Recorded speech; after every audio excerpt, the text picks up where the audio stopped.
ভাই দুনিয়ার সকল অশান্তি একদিকে, আর মাঝরাতে, এখন রাত কয়টা বাজে, 2টা 16 বাজে, এই মাঝরাতে চা খাওয়ার ক্রেভিং উঠলে এটার অশান্তি আরেকদিকে।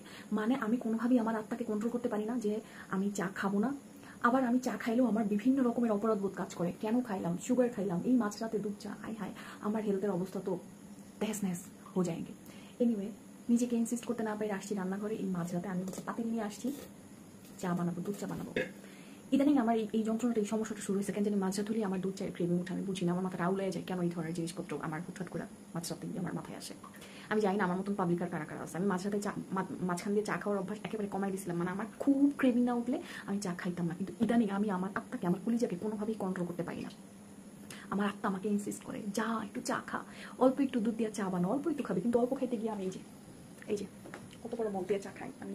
অল্প চা খাইতে গিয়ে যত বড় মগে আমি চা বানাই আমি খাই, শুরুত করে খাই, আমি তৃপ্তির সাথে খাই। খাওয়ার পরে শুরু হয় আসল ড্রামা, নিজেকে নিজে ব্লেম করতে থাকি, অপরাধ বোধ কাজ করতে থাকে।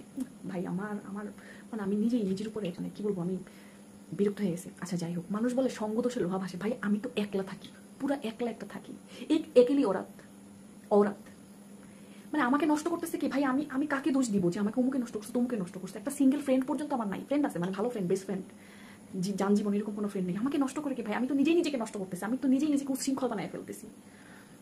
ভালো লাগে না তো।